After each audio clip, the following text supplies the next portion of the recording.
Good evening and welcome. Welcome to the new school, to this panel in a series that we have been curating together with GrowNYC, and we call it The Educated Eater. I'm Fabio Parasecoli. I'm the coordinator of the Food Studies program here at the new school, and I'm very glad to welcome you to this event and welcome our guests. I will introduce the moderator, and then the moderator will introduce all the speakers. Before we start with our program, I just wanted to make a short introduction about our Food Studies program here at the new school.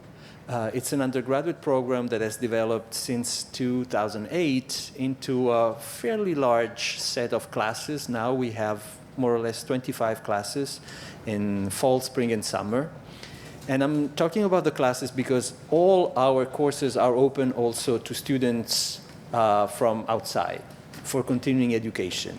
So if you're interested in anything that goes from history to media, politics, policy, please leave your email address and we'll make sure to send you information about upcoming courses and everything that's open to the public.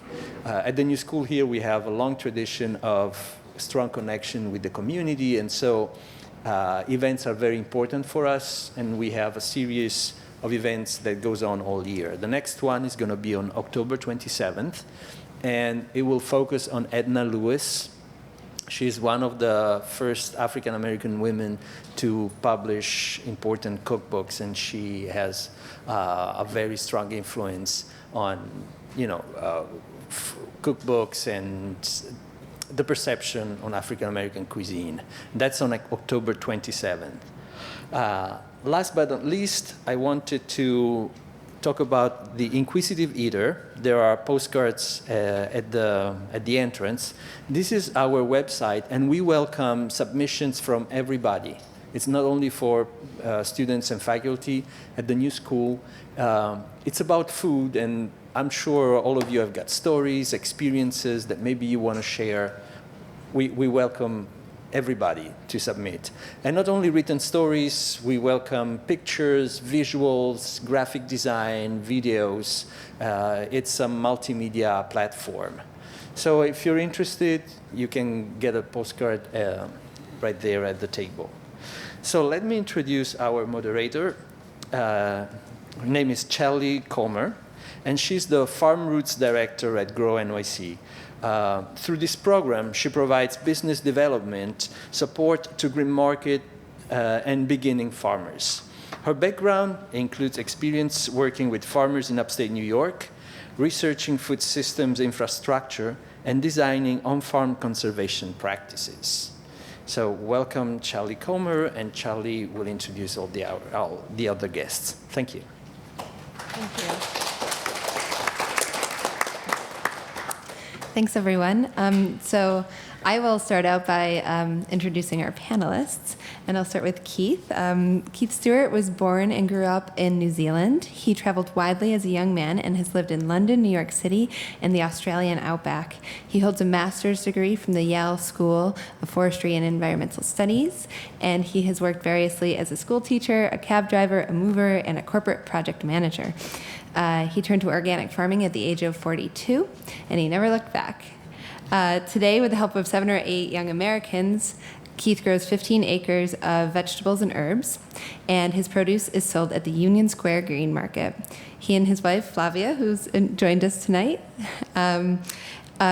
are on their farm in western Orange County, New York, and their land is protected with a conservation easement. So he's also the author of 2 books. It's A Long Road to a Tomato and Stories Guide to Growing Organic Vegetables and Herbs for Market. Thanks so much for being here. Next is Sonali McDermid.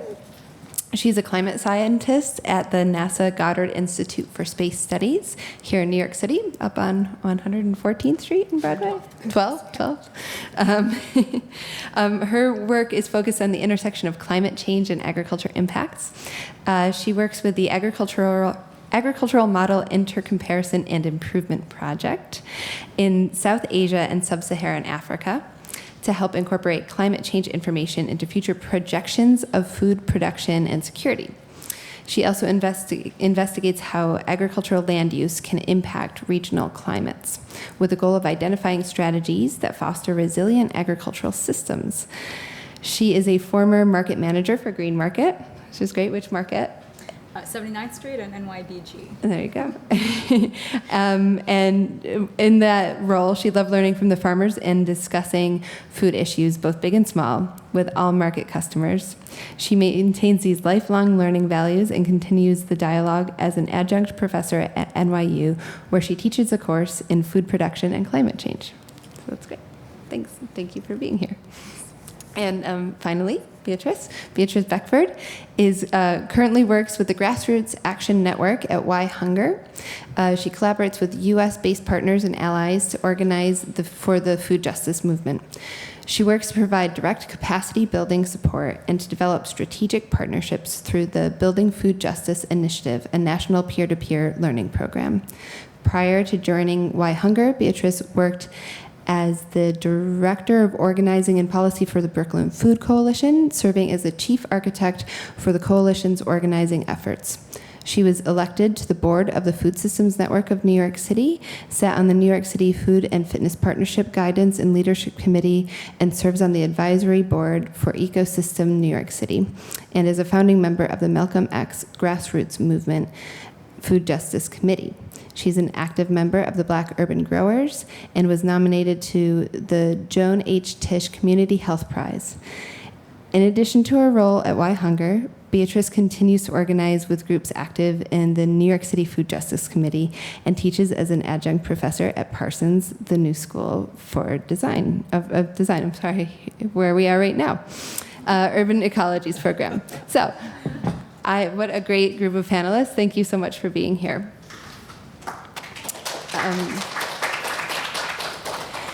So tonight we're going to be speaking about farmers and climate. We're going to speak about how the kind of unpredictable weather patterns we've been seeing in New York City and around the world are affecting our local markets.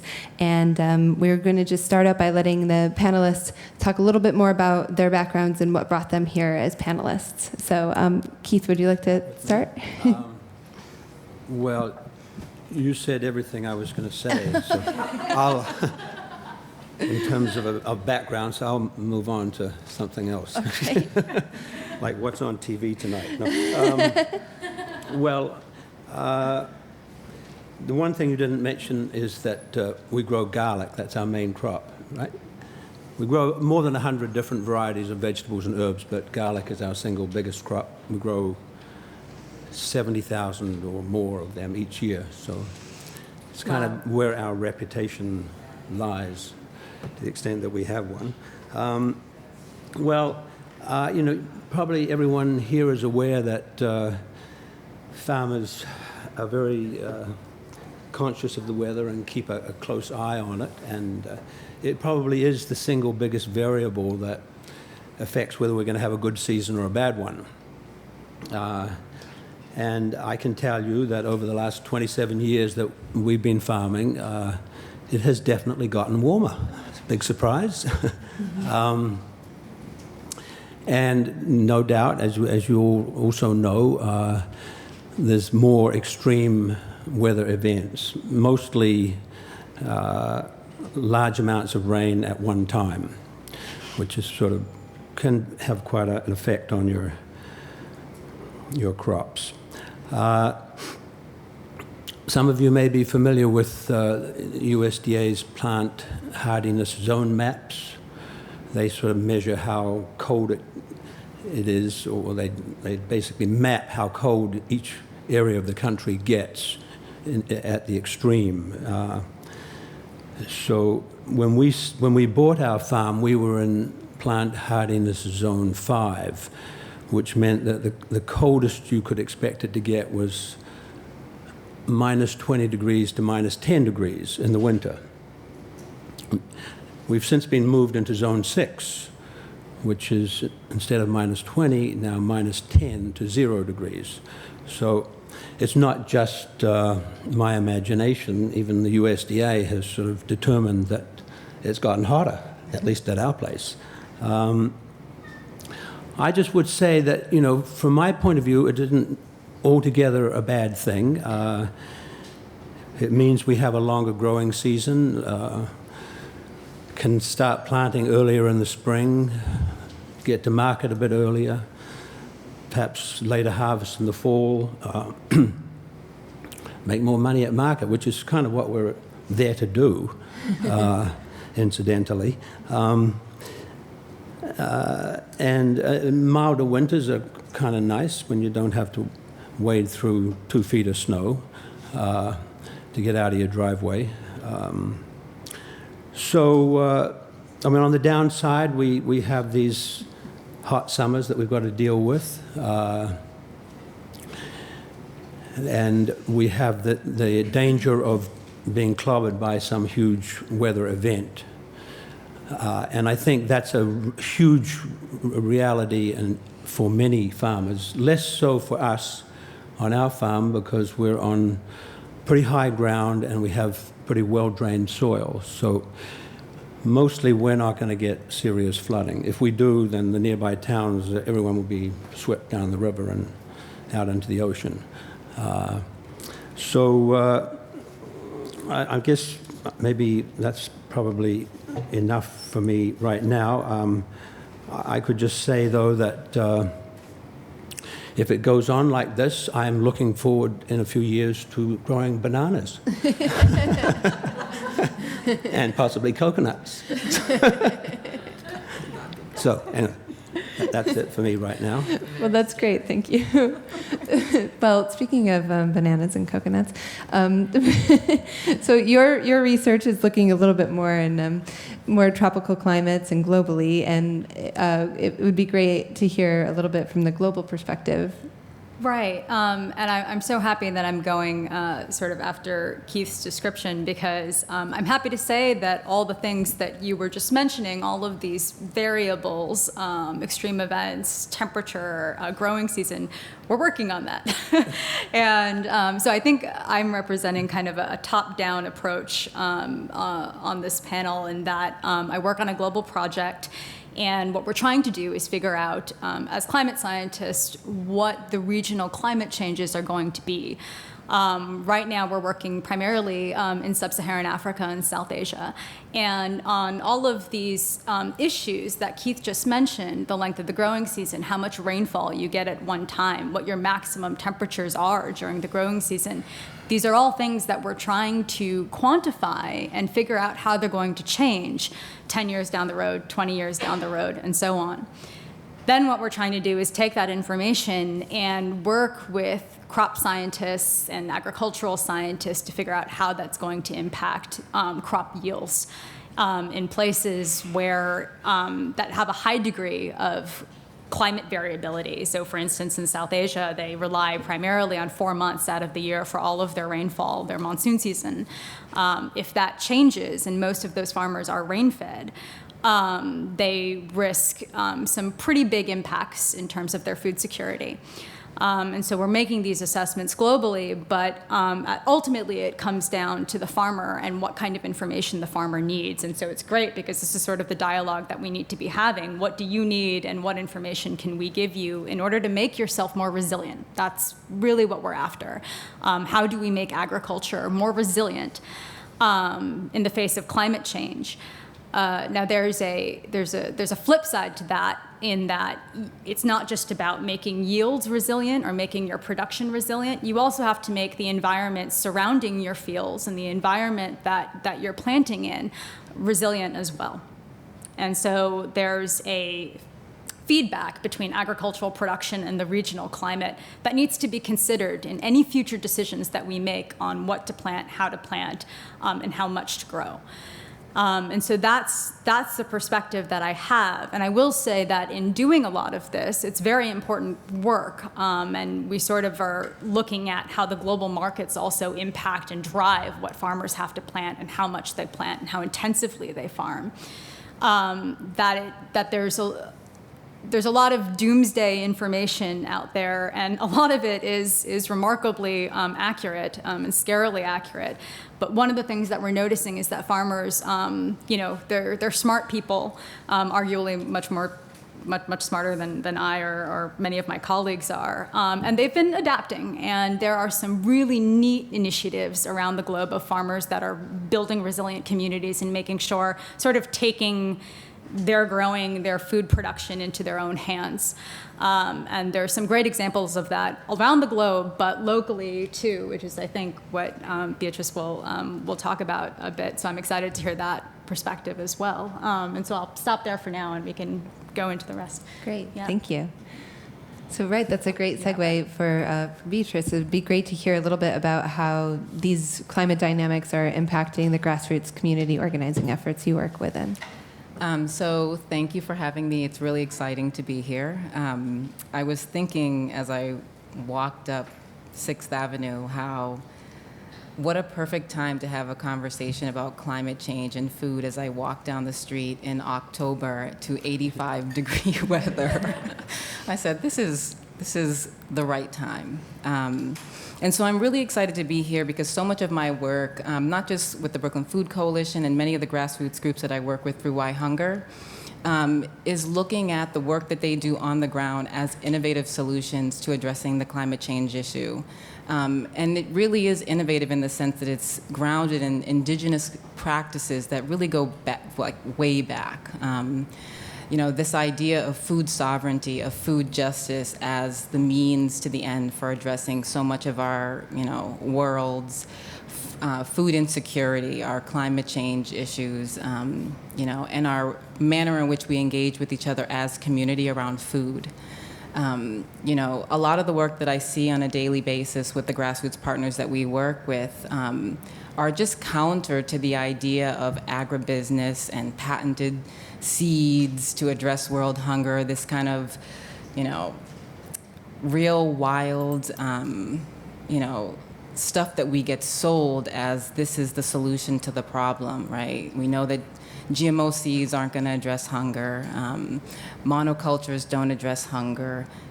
We need biodiversity. We need sustainable agriculture practices. And if we don't do that, if we don't pay attention to the grassroots groups that are doing so much of this work to address those issues in their own community, that we're going to be in a really bad place. And so we see that in the impacts of hurricanes and droughts and flooding throughout the country.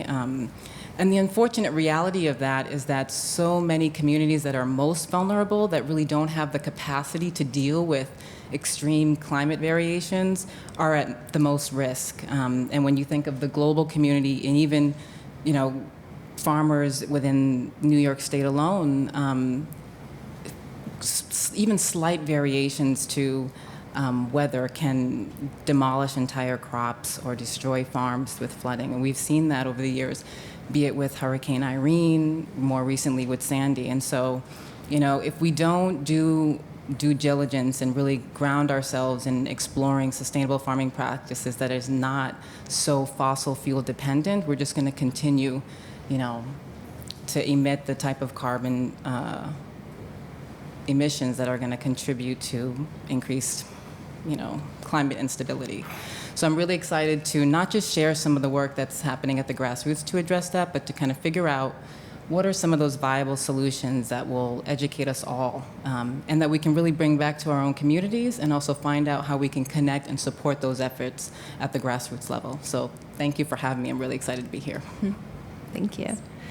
Actually, that's a great point to bring up about, growing practices and sustainable agriculture versus more commodity scale agriculture. And Keith, it would be great to hear about, your experiences. You're growing organically, and have you seen over the years, have you made any changes on your farm as you've noticed some changes in the climate, or have you seen other farmers make good adaptations of that style?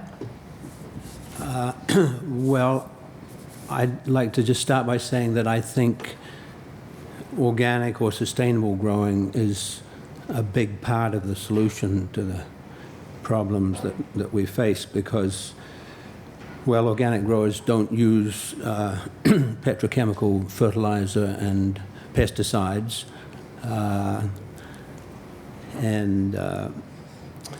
What else don't they do? Well, they kind of look after their soil. They build up organic matter in the soil, which sort of harbors carbon sequestration. There's generally less. I mean, most organic farms are smaller, more adaptable. I mean, as you were talking about the need for sort of adaptable and flexible approaches, I think small organic farms are really well positioned to do that.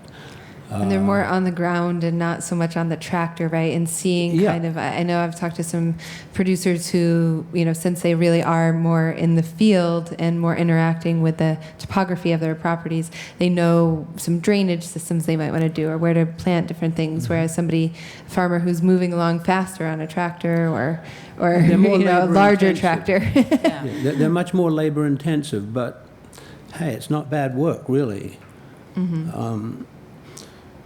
Farm work has sort of been devalued somewhat in this country, a lot, I would say, but there's a lot of young people coming on board these days who want to jump in and roll up their sleeves and do it. So, but as far as changes that we've made, I don't know that I could really identify anything too significant. We do multiple plantings of crops like tomatoes. We plant 4 times a year. So we do things that sort of are insurance against these extreme weather events. And traditionally, organic farms are highly diversified, so we don't have all our eggs in one basket. And if one crop goes down, I mean, say we have a very wet year, cool and wet, it's not going to be good for tomatoes, but it's probably pretty good for all the greens, the kales and collards and lettuces. And so, you place your bets in different spots, and you don't expect them all to come in. But those are some thoughts. Any of the young farmers that have worked on your farm or you know of, have you felt that anybody was discouraged or concerned about growing in this region because of the hurricane and storm events that we've seen recently? Well, if you would allow me to sort of go off on a tangent here, I feel that climate change may be bringing about a real agricultural renaissance in the Northeast, even more of a renaissance than we already have. Because when you look at the rest of the country, you look at the western states, California, the incredible heat they've had, the droughts, they're running out of water. I mean, the Colorado, by the time it reaches the ocean, is merely a trickle. I don't know about the Columbia. I don't think it's too much better. You get into the Midwest and the Great Plains, you've got intense. Last year, the drought there was the biggest drought ever. It covered the largest area. They're working their way toward using up all of the main aquifer there, the Oglala Aquifer. You go down to the southeast, and it's kind of too hot and humid for a lot of crops that we grow there. Come up to the northeast, it's getting a bit warmer. We have a pretty dependable rainfall. Soils are okay if you look after them. Big rivers that would just flow right into the ocean. You could tap a little bit of water there, and a lot of mouths to feed. So I think the Northeast is really well situated in a kind of gloomy overall picture. But anyway, that's... I'll stop there. Well, absolutely, and actually that makes me think of how farmers in our region, the droughts last year and in past years as well, have impacted commodity prices, and so some farmers in our region who are growing forage crops like hay or even small grains or corn were shipping to other parts of the country, and it was impacting the kind of global prices. So, Sonali, if you had any thoughts on the commodity markets or food prices, how that's affecting, even for livestock. I know last year the price of feeder cattle was historically high because so many farmers in the West were not growing as many steers because the market was being affected by the drought. So, would love your... Yeah. So there's so many levels to what you're describing, and so I think one of the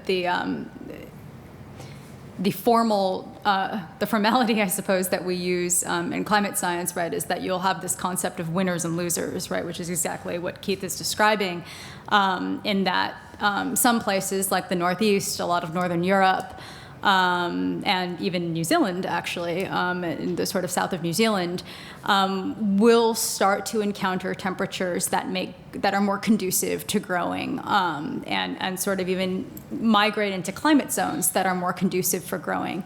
And when you're competing on a global market, particularly with cash crops, you wind up having sort of this competitive advantage. And while that's really good, let's say for us in the Northeast, the overall status of the global markets start to become really volatile. Now, if we take 2008 as an example, or even 2012 when we had the massive drought and lost a lot of our corn crop,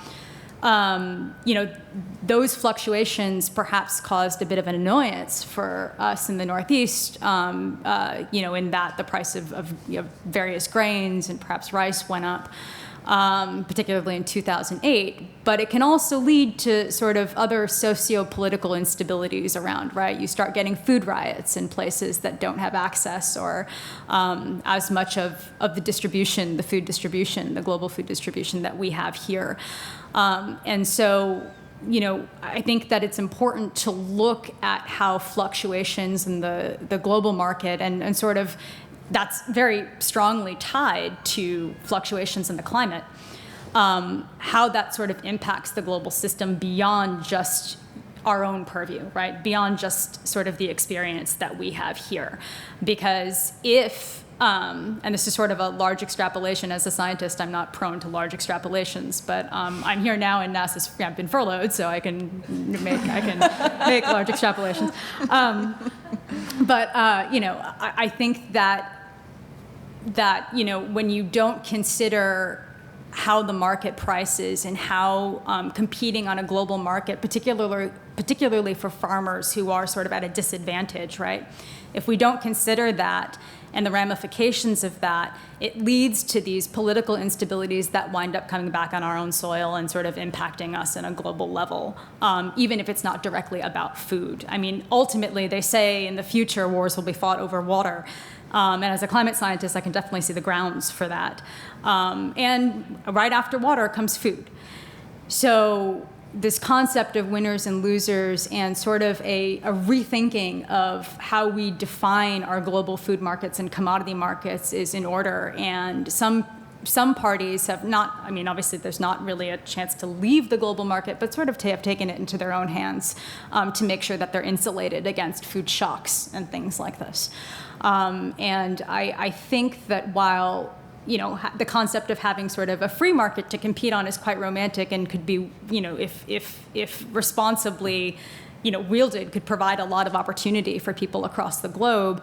I think that when there are so many disadvantaged players and a lot of information out there that's not accessible, I mean, farmers, they need options. They need options, particularly in developed countries. And when you lack options, you can't compete. And when you can't compete, the global market puts you at a disadvantage. The commodity prices, as they fluctuate, put you at a disadvantage. So things need to be fair if we're going to sort of tout the ideologies, which aren't necessarily bad inherently. They just need to be responsibly wielded. So I probably went off on that's great. A little bit of a tangent there, but yeah. Thank you. Yeah. Well, it certainly makes me think about food access, and maybe a year later after Sandy, thinking about how food access was impacted in New York City, and any examples you might have, Beatriz, from your work. Yeah, I mean, I think that when you look at some of the larger scale food pantries and soup kitchens or just emergency food providers throughout the city, many of them experienced an increase of over 50% of the number of folks that they were supporting during and even post Hurricane Sandy. And I think that while the city did a really amazing job of trying to enact emergency response systems, so much was left out on the food piece. You had food trucks and street cart vendors going to Far Rockaway and parts of Canarsie to provide emergency food support because pantries and food rescue organizations were being overburdened by the need to provide food to folks who were being displaced by the storm. And so I think that while there's a tremendous amount of like communal action around emergency situations like that, so much of that needs to be incorporated within the infrastructure of our city's emergency response system that really looks at food and how we either get food into the city when there's gas issues, which we all will remember when we think of the storm, like trying to get gas in your car. But really having food be a part of that conversation and a part of the emergency response that not just New York City has, but many cities across the country that are experiencing, climate change issues and extreme weather conditions. Right. I know one example we were speaking about at Green Market was, so the markets were able to get back kind of in order within about 72 hours, if that's right. And it's just really interesting that the traditional, large-scale distribution was really challenged because of their large energy needs in the city and things like that. But the farmers, since we have this kind of decentralized distribution with the farmers, it was able to bounce back so quickly. But also, CSAs would be a great example the year before when the storm, when Irene was more upstate and customers here got to understand what was going on in the more farming communities, and it didn't hit here as much. Yeah, absolutely. Do you have any thoughts on policies that the city might pursue related to food access or food distribution infrastructure related to climate change? Well, I think there are a number of food-related policies that the city could enact in general. I don't think there's any real emergency food component of Food Works, which, I probably need to go back and look at, but I don't remember seeing any real specific area within this massive food policy document that is really one of the city's first that incorporates how the city responses through its emergency response system from a food perspective. And so I think it really is a space where the city can look at innovation.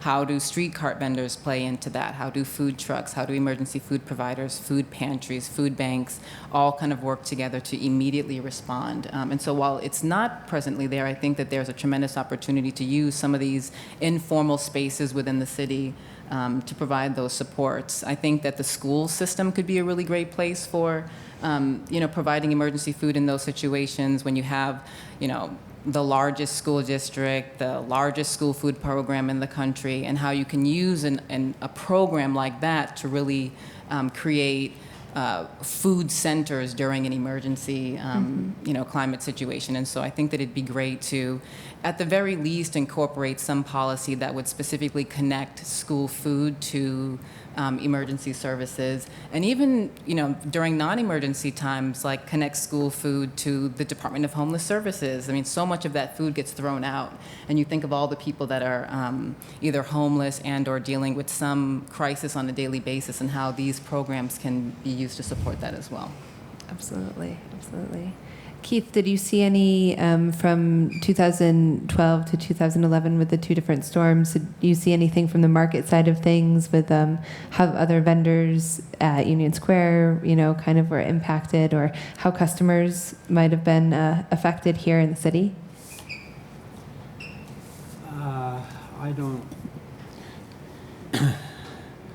I don't know that I have anything particularly incisive to say about that. But I've got something else to say. Okay, no problem. Good. I mean, we weathered it, basically, and it all sort of seemed to work out. Some growers were hurt much worse than others. I mean, those on low ground, but the customers seemed to understand it and accept it. But the one thing I just wanted to follow up on, I mean, that point I made about the Northeast being maybe in a favored position, I wasn't necessarily, the other point I really didn't make was that not just to sort of say, wow, how lucky we are, but how we, need to take seriously the preservation of our farmland, and basically what you're talking about, what can the city do?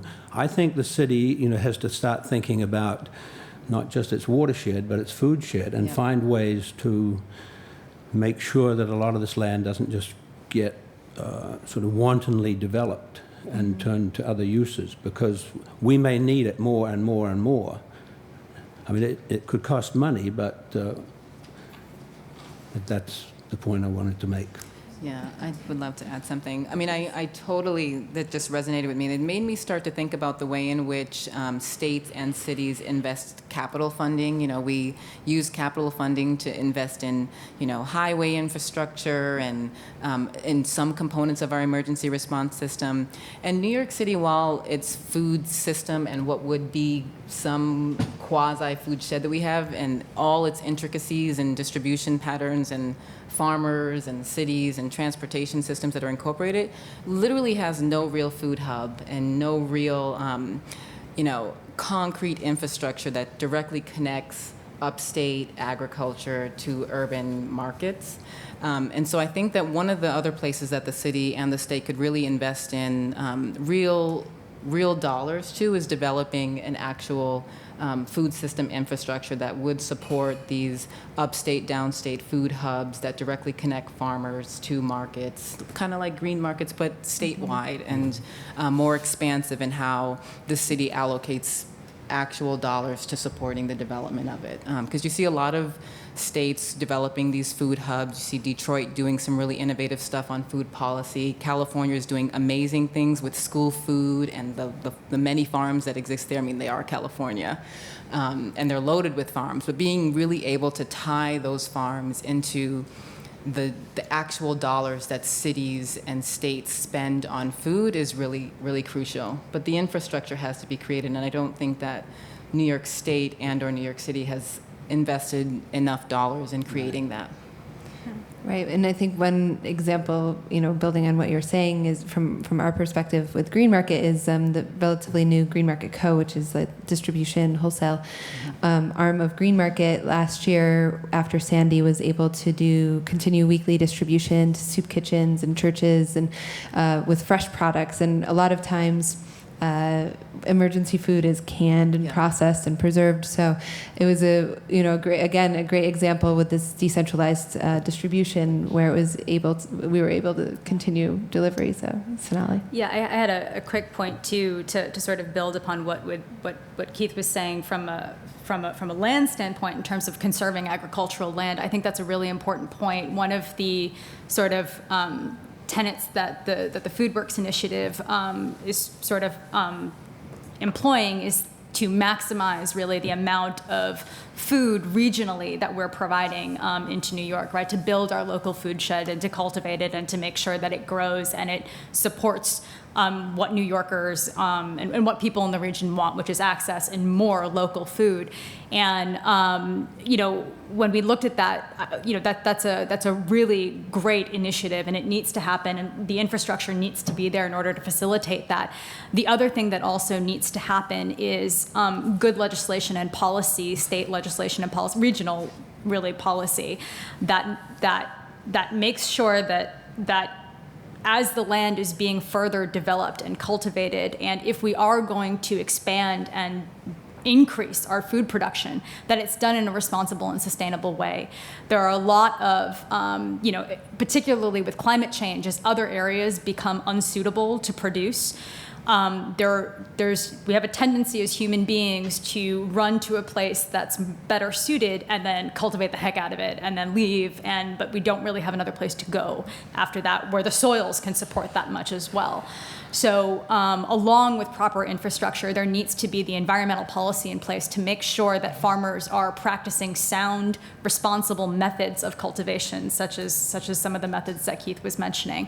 And it's only if we stick to those policies that we can build a food shed, I think, and a food system that both serves the needs of our community and also protects the environment. I think that's a really important point to make sure is articulated.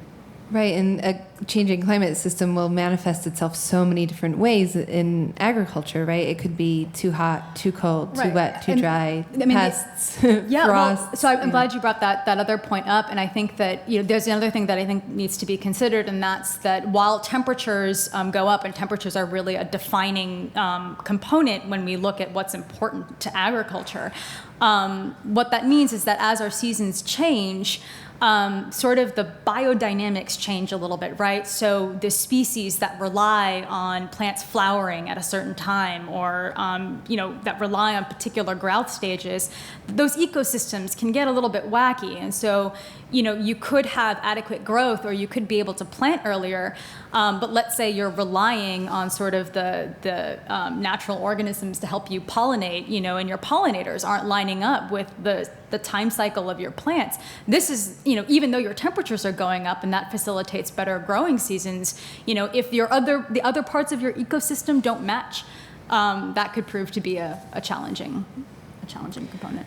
Yeah. Well, and I would be interested also from your time as a market manager to now, have you, and with just your interactions as a scientist and with your friends or community, have you seen, just the conversation change around these issues when you were a manager? Were people asking any questions, customers or patrons asking any questions like this? New Yorkers are always up for a really lively discussion about this sorts of things. And so that's the one thing that was pretty consistent amongst the people. The green market happens to be a fairly self-selective group of people too. Most of the people that shop at the green markets are there for a whole host of reasons.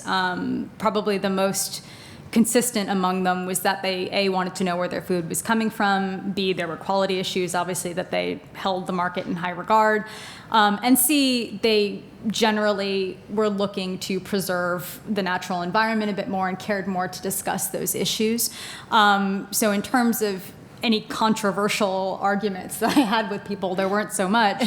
I think the issues that really hit home for people is, are changes going to impact their access to food? And that really becomes, just as much of a infrastructural issue as it is a climate change issue.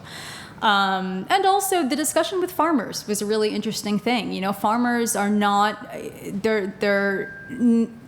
they all have sort of the same, from my experience, of course, the objectives are the same, but the practices vary quite a bit, even amongst green market farmers, and their views on sort of what farming means to them and what's happening with the environment tended to change too. So I think it was really important in talking with these farmers to find common ground and build up from there, because there's a diversity of opinions that they each have something to bring to the table, and I think that combined, that can be a really powerful thing. Absolutely. Beatriz, I'd be interested to know what you thought individuals can do just as, as consumers, as citizens, as eaters, related to these issues for our local community. Yeah, I think, while I love rural spaces and I love upstate farmers, urban areas are really, booming with a number of different activities that are supporting the hyper-local food system. And I think that it's not just a matter of spending your dollars at a store and that's how you're kind of being political with your fork. I think it's also kind of finding out what those projects are within your community and supporting them as well. I mean, you have rooftop farmers in the city, you have rooftop beekeeping operations that are going on, you have school gardens, you have urban farms and community, you have acres and acres of city land that's being cultivated into spaces that's growing food for hyper-local, communities. And so I think that finding out what some of those things are that are going on and supporting them, and then when policies come up that either pose a risk to those spaces or will in some way marginalize them, being politically proactive to support, whether it's attending, hearings and testifying in support of those spaces is really important as well. So I think knowing what's going on in your community and supporting them in a multitude of ways is really important. That's great. Thank you. So we need to end at 7:30 instead of 8, and we wanted to be sure to allow for a half an hour of audience questions. So it's just about 7, so we're going to open it up to questions from the audience. Yes.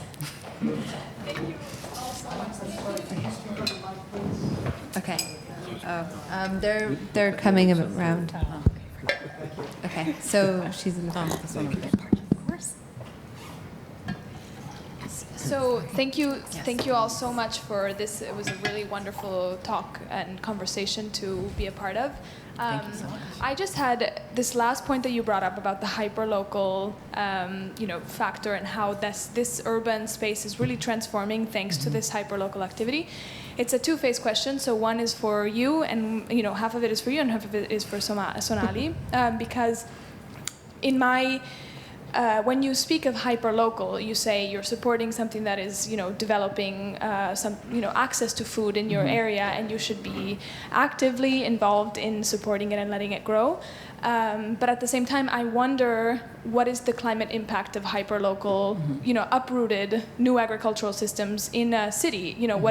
How is the food quality? How is what are the nutrients that you find in soil, in the ground that come from the bottom of the earth, basically, and they're, how does that change if it's on a roof deck and sort of on a concrete slab or something that is, there to support it? And is that really as beneficial and as good for the environment as doing, having more green in the city, but maybe focusing food access to areas that are, just more suited from a soil perspective?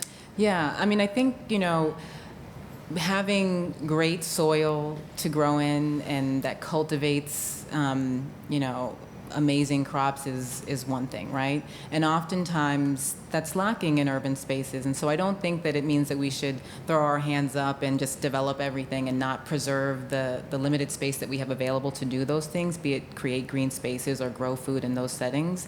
And, there are a number of different ways in which people are growing food that's not directly in the ground. I mean, there's hydroponic systems, there's aquaponic systems that folks are using, and growing just as good a quality product while, in a lot of ways cooling the earth, because they're very, they're less intensive practices and less constraining on the earth itself. And so I think that, it's really important to understand that something grown, through hydroponics is not necessarily not as good a quality as something grown in the ground in the Catskills.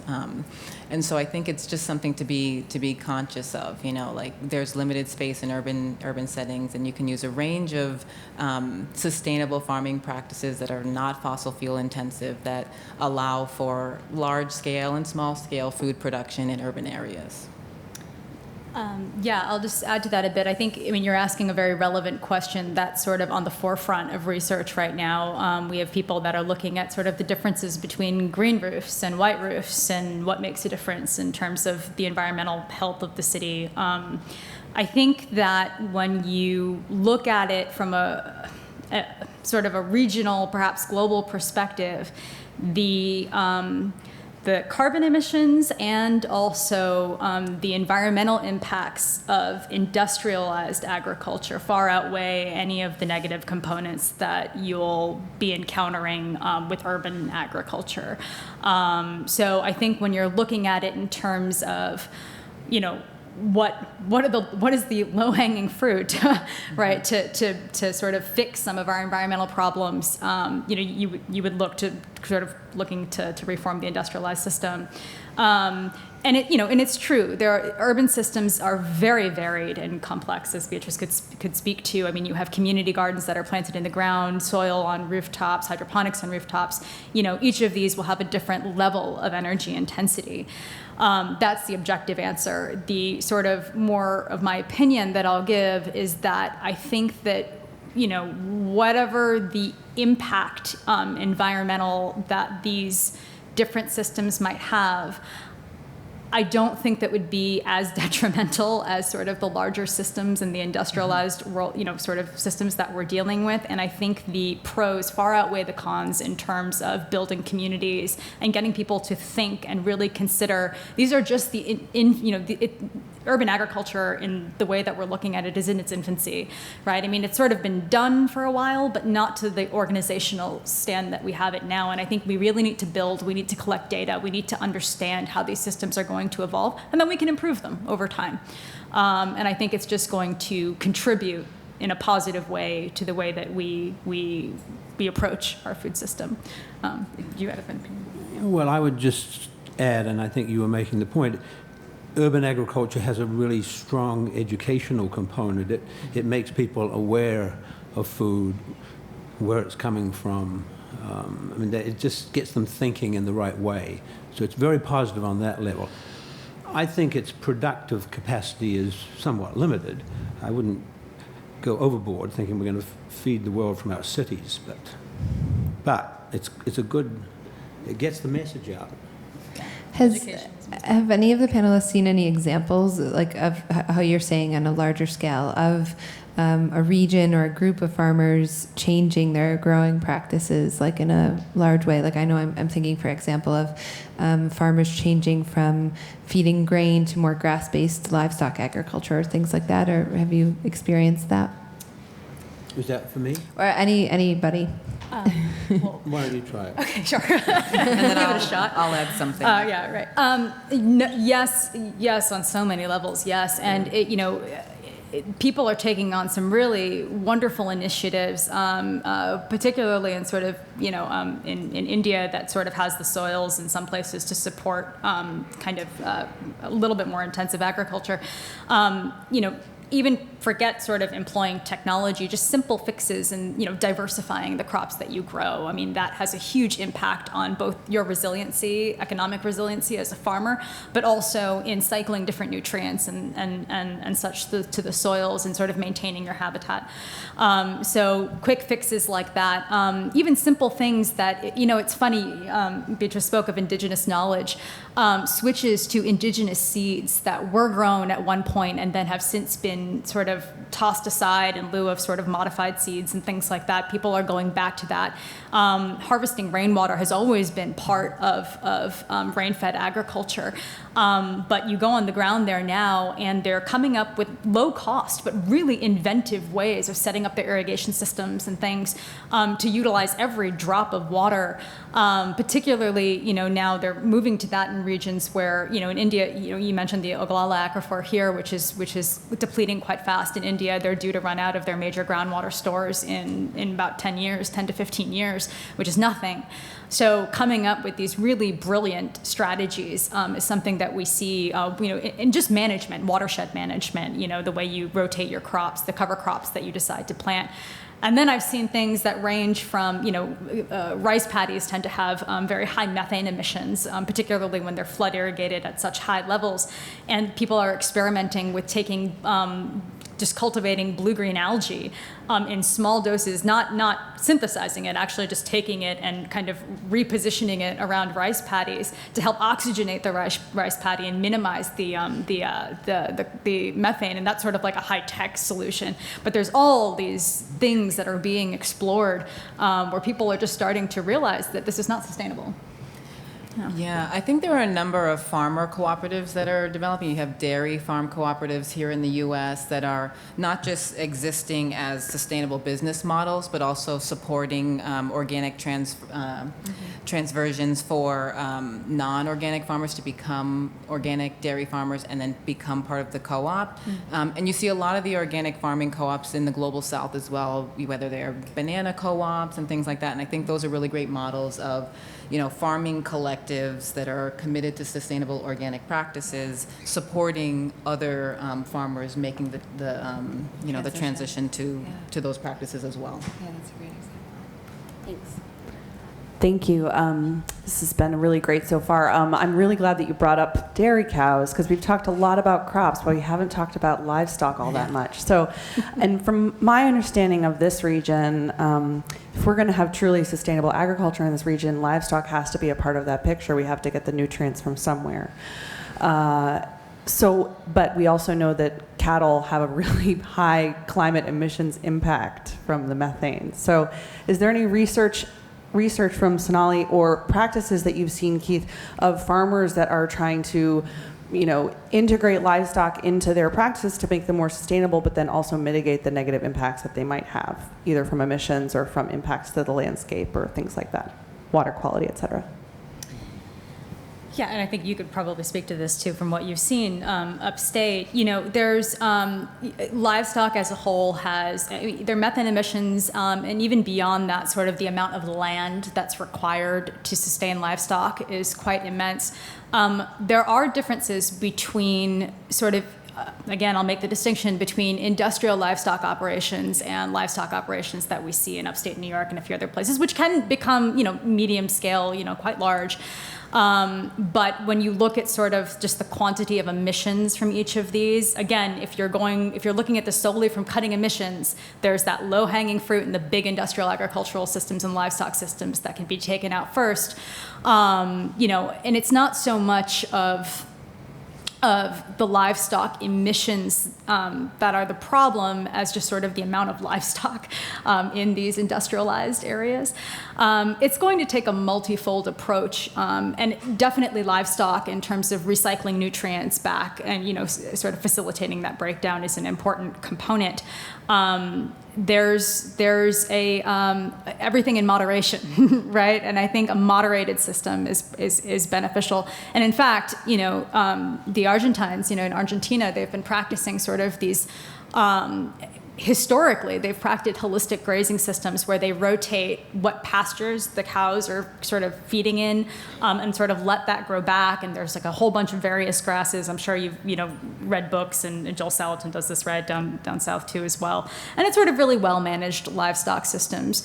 And historically, their environmental footprint hasn't been as massive of sort of as the industrial systems that we see today. So the research is still out in terms of quantifying what the small scale livestock operations are, but we already have the big elephant in the room that needs to be sort of addressed. Yeah. You mentioned dairy cows. Global warming is not going to help them too much in the Northeast because heat stress is a real problem for cows. They get hot too, and they give less milk and they're less healthy. But so there's a kind of loser. The extended season for some crops, but it's not so great and dairy, of course, is an enormous industry in New York, or has been. But as far as the integrating of livestock into other crop situations, I think that mostly it's the small, sustainable farms that are sort of leading the way on that, that kind of the pioneers on that, really, in very manageable, just natural ways. Livestock, it's not that easy to make money on livestock in the Northeast, whether it's dairy or meat or cheese. So it's a challenge.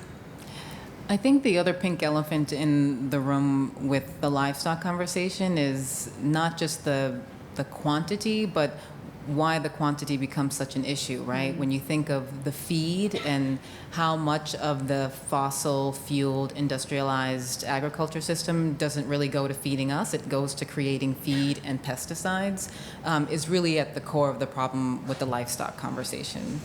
So.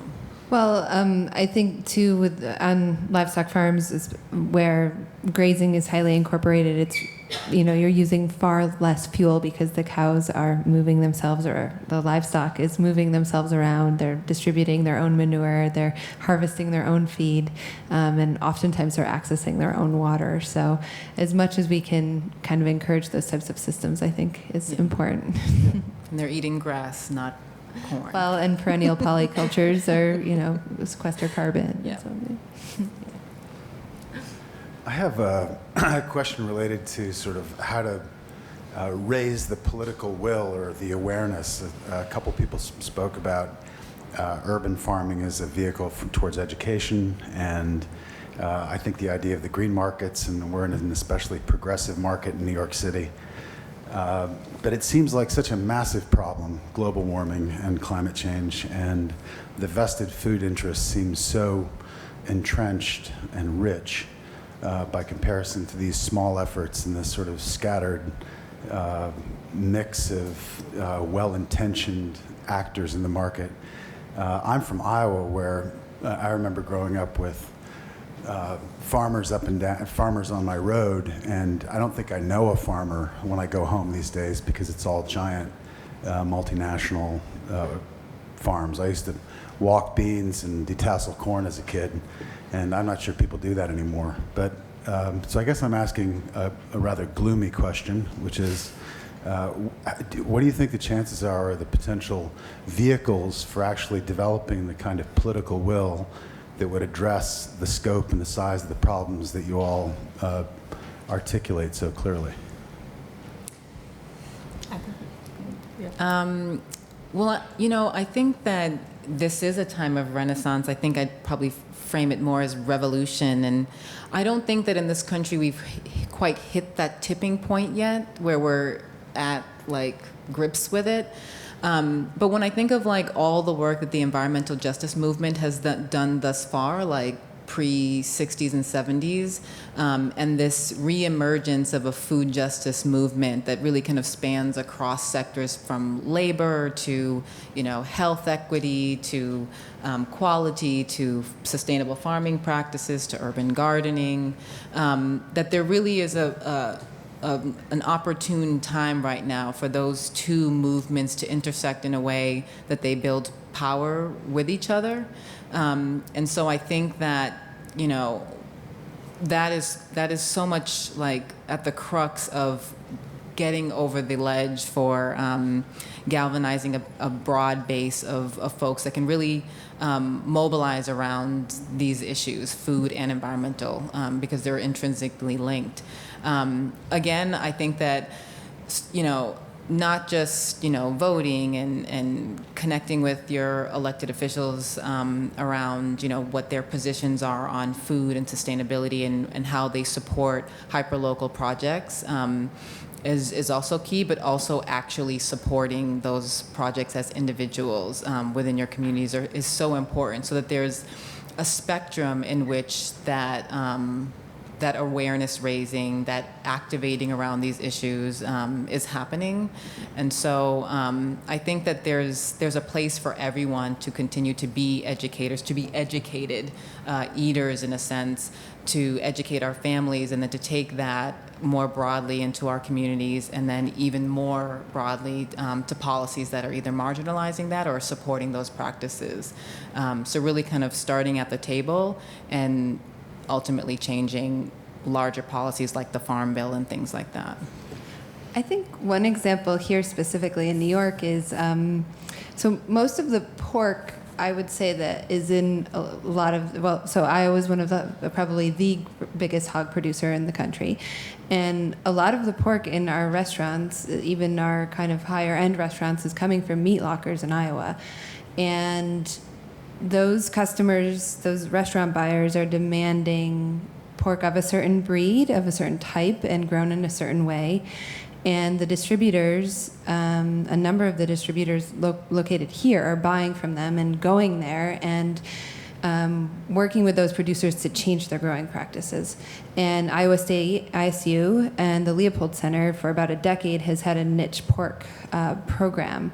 They've been working with traditional pork producers to change their breeds, to change their growing practices. And I think I've always thought it was really interesting as an agricultural practitioner in New York State, how being, you know, the largest market in the country has this national, global impact on, you know, and I think the pork, I've always thought this one specific example was a great outcome. You know, as people are demanding Berkshire pork or, you know, pork grown with certain standards, it has impacted Iowa, even in a small way. And also, I know for me, as somebody who works with beginning farmers, I look a lot to the Practical Farmers of Iowa, which is a great example of an organization that's working with the next generation of farmers, traditional farmers in Iowa, to integrate more sustainable practices. So, if I could just add one more thing to that, and you know, I'm so happy you brought up the pork example too, because I think that, you know, it starts with food, but it can be sort of generalized for everything. It has to be a lifestyle that's appealing and that people want, right? I mean, you have to, beyond, there are going to be movements and organizations and people doing fabulous things, but, I still, can go to a classroom full of young kids and talk about them and get them really riled up, and then I'll see them walk out the door and go to some unnamed store, right, to buy a fast food meal, and I think ultimately it has to be internalized. This has to be something that you want. It has to be something that becomes part of the American dream, something to aspire to, a sort of low carbon, responsible lifestyle where you buy into a responsible food system.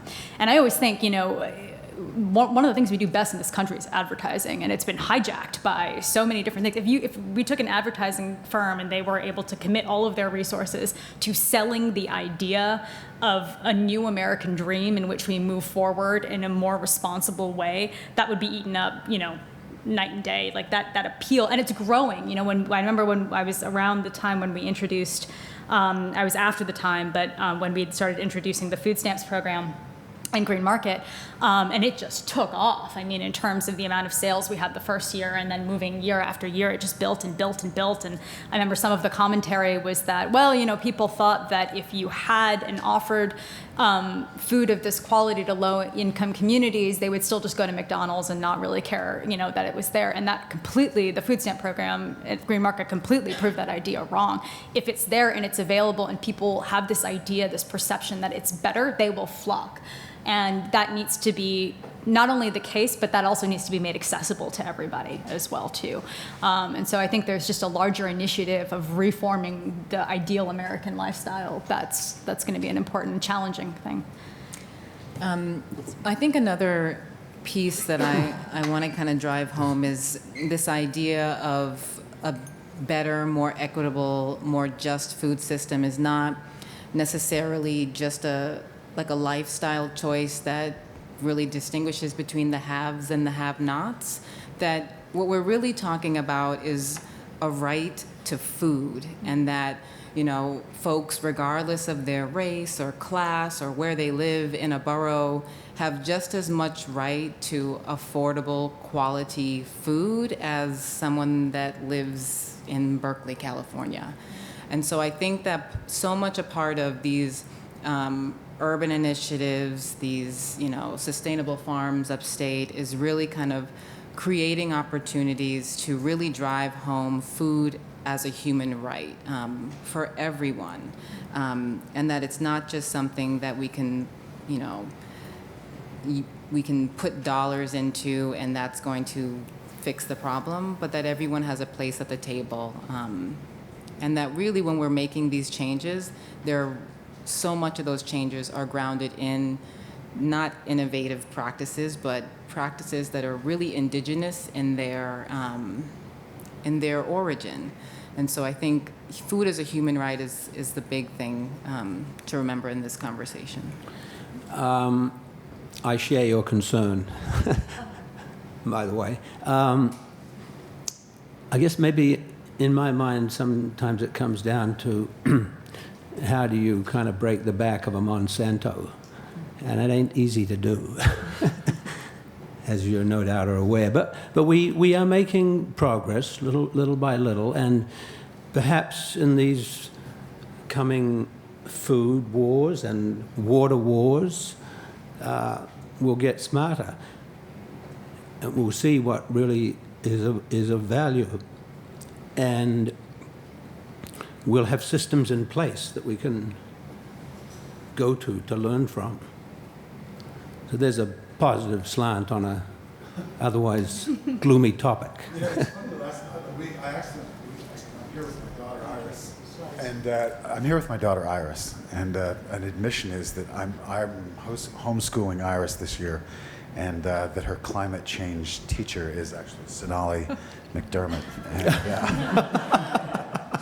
And so we're very, very lucky in that respect. But We showed up accidentally last night, in this room, thinking that the talk was last night, and instead it was about choreography and dance, and it was amazing because I guess it was both amazing and depressing. We thought it was kind of boring actually after a while, but the room was pretty packed, and I'm thinking that to Sonali's point that how do you make people want it? People are so sort of excited. They're so inundated by entertainment and iPhones and apps, and it's such an entrenched part of the culture that I guess I share Sonali's hope that a big advertising company or Apple will just start selling green iPhones, and everybody will have to get on board. But short of some sort of revolutionary movement, it seems very gloomy and depressing. I mean, I'm in the coffee business at this point, and I sell fair trade and organic coffees in New York and roast them. And even that, you get the feeling that people are sort of tepid in their interest.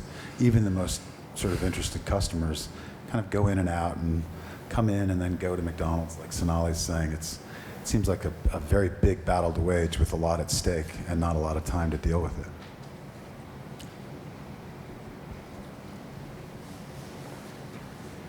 We have time for a few more questions. No? Okay. They'll bring. You brought up Monsanto, so I have to sort of, ask a question that is addressing, today Monsanto, I think, purchased a company that does climate prediction because they want to be able to foresee what the crops, what they're... with them, and they rejected me. Oh, really? Oh, well, that's a shame. Before they were going down that road, but yeah. The other thing is I just thought of the question of mono cultivating, which is really interesting, also driven by demand. So like right now you're seeing a huge surge in chickpea demand for hummus. Like hummus is a huge market. And only a couple of months ago, Pepsi went out and bought an enormous slab of land in Ethiopia to pump with money and kind of sheltered it under the face of we're going to create an environment where the Ethiopian farmers have reliable, income coming from this production of chickpeas. But in the end, that Pepsi is not after helping out the farmers. And so the real question is, when will the demand... We're talking about educated eaters. We know in this room that, food is of a certain quality, does not impact as negatively as food from Pepsi or Sabra or those big companies that just have, profits at mind. And so my question is, how do we, what is the way to educate someone about, chickpea is good for you, hummus is good for you, but not Sabra. Like, you have to remember where your chickpeas are coming from. I mean, what is the sort of broken down approach to this education on food when so much is at stake, especially with these big companies sort of leveraging the conversation to sort of insert themselves and say, we're helping someone else, but we're also bringing something that is very high in demand.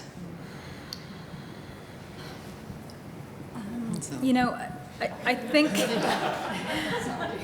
you've got all the difficult questions tonight. I think that the conversation really has to be twofold. That is a very difficult thing to communicate to consumers. And frankly, even I, and probably a lot of us who consider themselves fairly educated, still have a problem when you walk into a grocery store and you see a new brand and you think, is this something I should be buying?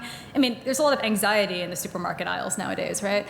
And so I think, what could be a bit more efficient if there was the economic and political will would be to make sure that irresponsible products don't get to the market in the first place, right? And we can say, okay, that may or may not be the case, but that really does, this problem.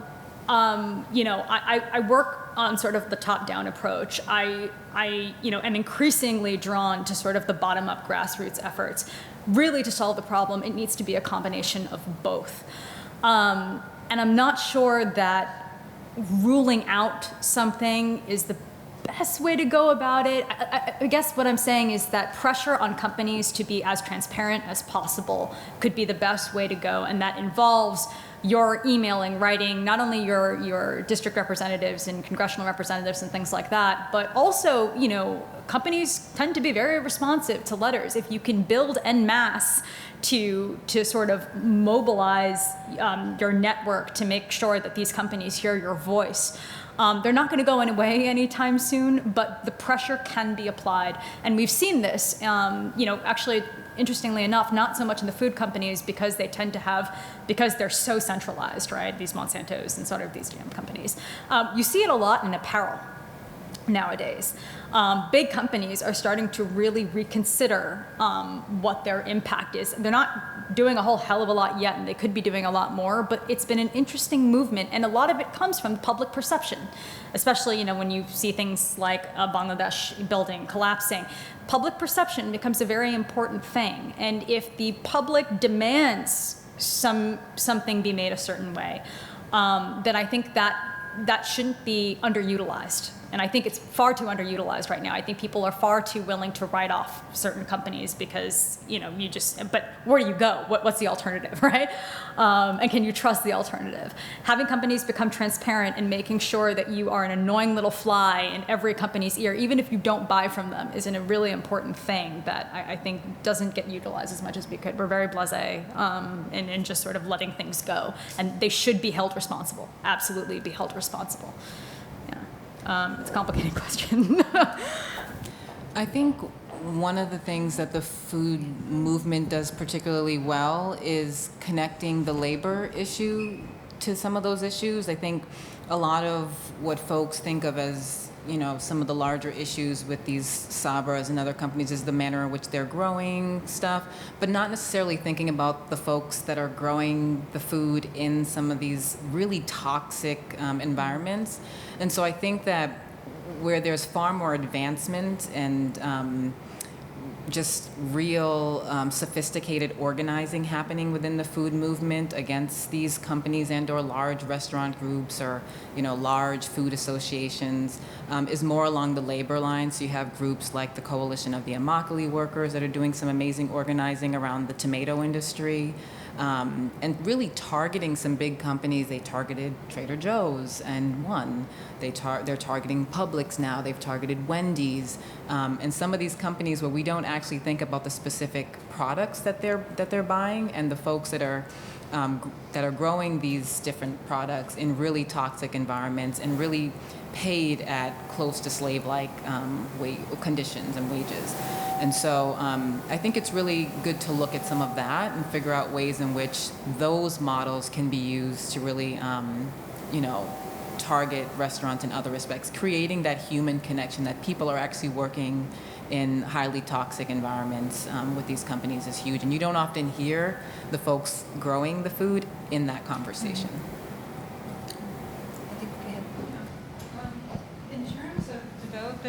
Thank you. In terms of developing the political will to have people desire healthy food and healthy ways in which it's grown, I have a suggestion, and it comes from my own experience, having lived mostly in cities, but having spent some time on farms and with foragers, and really enjoying what it is to live a very simple life with hands in the dirt and walking barefoot, and it's wonderful.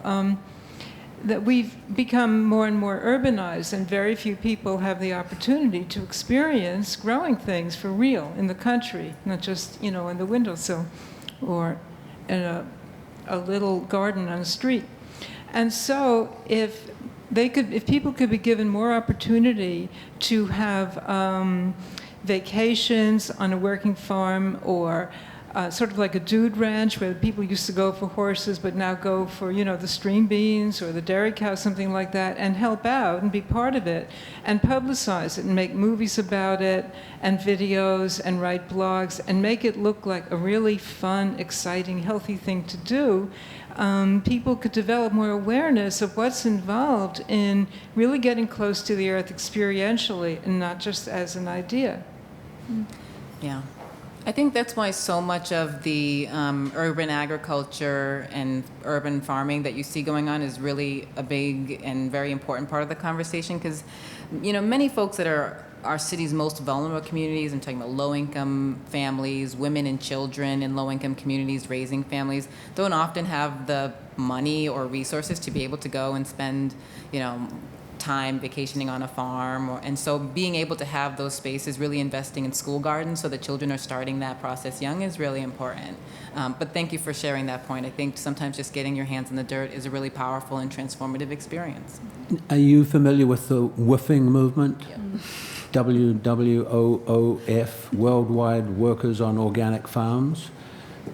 That's a sort of system it's a lot of farms that offer sort of not so much vacations. You come and you work and you get your board. It's kind of like a kibbutz in Israel, the way they used to be.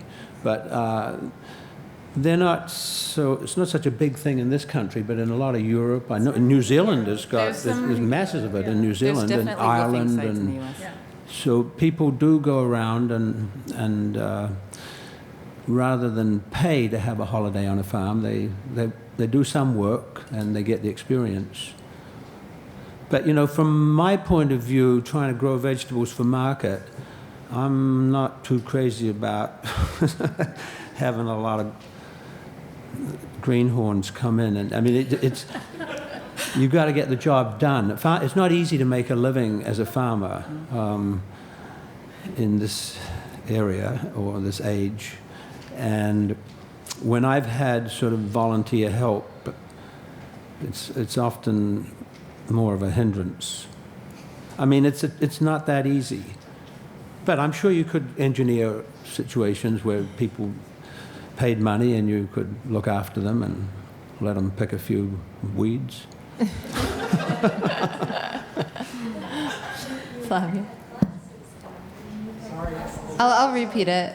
She said that they've had classes come to the farm. Yeah, we've had plenty of classes come for a tour, like with Cynthia, and there's a class from Vassar comes regularly. So, but they don't work. They just listen and get kind of pushed around.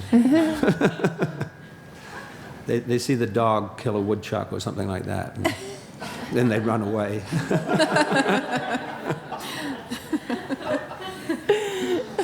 Yeah. Well, No, they're good. It's good. I have one more. Okay, great. Sorry, no, go ahead. That's good. Okay. I was going to go off topic again. Oh, first of all, thank you. It was amazing hearing all of your contributions individually and all together this evening. And while listening to all of you, I felt that actually perhaps moving towards a more resilient New York City food shed would imply bridging together all of the four perspectives you brought this evening to the table. So I was wondering, are there any connections currently among you, and how do you envision a possibility in which you work as a system and as a network? That's a brilliant segue into what I was going to say. I was actually going to make an appeal to my colleagues on the panel. One of the things that I tend to get frustrated with on and off, Beatriz and I were just having this discussion about USDA funding for various projects. And, the project that I work on is global food security, and there's a lot of sort of high-level players. And these are the types of projects that really get funded from these bigger organizations. And the problem becomes that when you start to say, okay, we're examining what's going to happen to this enormous corn monoculture in the Midwest in the face of climate change. But what happens if we hit that with some sort of conservation ag solution? Like, what happens if we move away from that system? There's a lot of hesitancy to look at that solution in big research because there's not a lot of data on it. So we like to use data so when we, try to figure out how these farmers are going to adapt, we like to suggest things for which we have data and that we've studied. And that usually means more fertilizer, more irrigation, more pesticides, where the money is. The research tends to follow the money. Right? Now, that's not to say that there's not research on conservation agricultural systems. That's burgeoning now. But my appeal to people that are working sort of on the front lines at a grassroots level is from the very beginning, take data. Take as much data, and I know it's difficult, particularly if you're a farmer and you've got a million other things to be tracking. And if there's some sort of way to start a system or a network of people that are as least intrusive as possible on the farm, but take data on soil quality, on moisture, on runoff, on emissions, and then on the social level, on how many people are getting access, what their income levels of how are they meeting their micronutrient intakes, things like that. If we can start collecting data on these small scale projects, you make a convincing argument to include that research on the large scale, and that's what informs policy. That's where the legislation is. So we need to find a way to make these small scale projects that are happening heard in the sphere of larger research and bridge that gap to make these solutions viable, to be able to walk into the FAO or to walk into the US government or the World Food Program and say, we have this model, we found that it works really well, it's a cooperative system, and we have 20 years of data on it. That would be an amazing solution. So if you're planning on starting anything or looking at different projects, please consider what metrics you can think of to make sure that its success is being, the efficacy of its success. That's a really important thing to get it in the face of people. So that would be great to work on some kind of system to do that. Absolutely. Well, that sounds great to me. Unfortunately, we have to end. But I'd like to thank everybody for their time and their great input and great panelists. Thank you so much for being here, and thanks for the great questions.